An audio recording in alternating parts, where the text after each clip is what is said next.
दस्तावेज बन जाती है।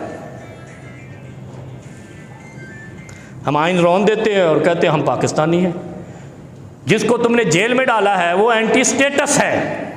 वो कहता है ये स्टेटस तोड़ो कि तुमने हर उस शख्स को स्टेट अभी मैं आपको एक लतीफ़े, अभी एक सहाफ़ी बेचारा बच बचा के निकल के गया है गोरीला बन के लंदन में। यकीन करो वो लंदन में जाकर अभी वॉशरूम भी नहीं गया था तो इधर से एक तर्जुमान ने प्रेस कॉन्फ्रेंस कहा ये बैरूनी कुव्वतों से लेकर पाकिस्तान मुखालिफ बातें करता है। लख दिल लानती।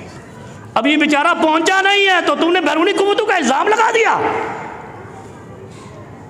वो वालेहाना मोहब्बत रखता है।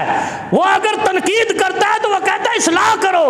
अगर कुरान को नहीं मानोगे काफिर, अगर आईन पाकिस्तान को नहीं मानोगे तो गद्दार नहीं हो, सरकश नहीं हो। ये कौम जानती है कि जो 8 फरवरी को हुआ है ना, इज्तिमाई फराड हुआ है कानून के होते हुए, आईन के होते हुए। कभी किसी दुनिया के मुल्क में सुना है कि डंडे के जोर पे यही वो कहते थे यार, आपने सुना होगा वोट एक मुकद्दस अमानत है। जब मौलवी वोट की मुखालफत करते थे ना, ये बड़े बड़े साइन बोर्ड लगाते थे। मौलवियों ने कहा है कि जमहूरियत को वोट देना जायज़ नहीं है। इस तरह के लोग मिल जाते हैं मार्केट में, तो वो ये लिख के बड़े बड़ी तबलीग करते थे, ये सेकुलरिज्म लिबरलिज्म वाले, वोट मुकद्दस अमानत है। तो ये अमानत में ख़यानत नहीं है जो तुमने बदला है। और खान पर तो अल्लाह ताला 3 बीमारियां उतारता है, शिद्दतिल मौना, अखज़ु बिस्सिन्नीन व जौर सुल्तान अलैहिम। अल्लाह कहता है मैं उनकी रोज़ी तंग कर देता हूँ जो अमानत में ख़यानत करता है।